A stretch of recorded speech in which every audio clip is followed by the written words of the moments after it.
எப்பயுமே என்ன சொல்றாங்க அப்படின்னா, எப்படி தமிழகத்துல இத்தனை கிறிஸ்தவர்கள் இருக்கிறாங்க அப்படின்னு சொன்ன உடனே ஆங்கிலேயர்கள் வந்தாங்க, அரிசிக்கு எல்லாரையும், பிரெட்டுக்கும் அரிசிக்கும் எல்லாரையும் கிறிஸ்தவங்களா மாத்திட்டாங்க.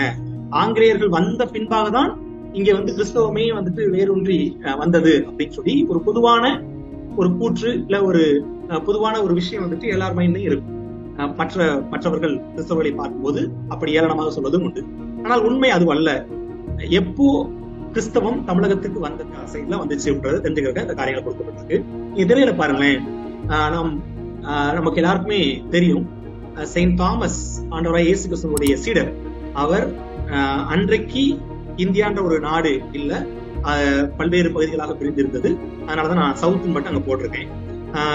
கிறிஸ்துவனுடைய அந்த கிறிஸ்து பிறப்புக்கு பின்பாக 52வது வருடங்கள்ல ஆண்டவராய் இயேசு கிறிஸ்துவுடைய சீடராகிய தோமா, இன்றைக்கு இருக்கிற கேரளா கொடுங்கல்லூர் இல்ல முசிறிஸ் சொல்றாங்க, இன்னைக்கு அது கொடுங்கல்லூர் அப்படின்னு சொல்றாங்க, அந்த பகுதிக்கு அவர் வந்தார் அப்படின்றதுக்கான தரவுகள் இருக்கிறது.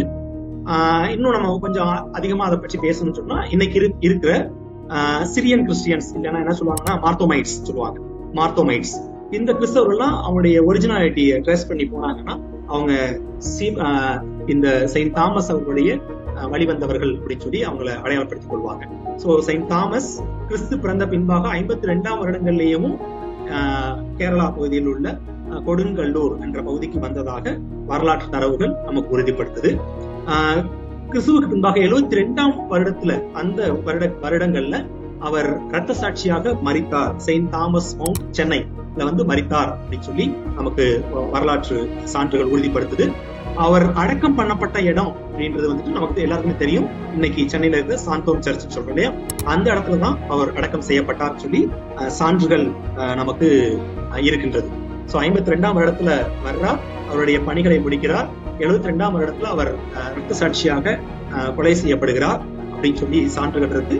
அவரை அடக்கம் செய்த அந்த இடம் தான் சாந்தோம் சர்ச், சாந்தோம் பேராலயம் என்று சொல்லி இன்றைக்கு அழைக்கப்படுகிறது, சென்னையில இருக்கு.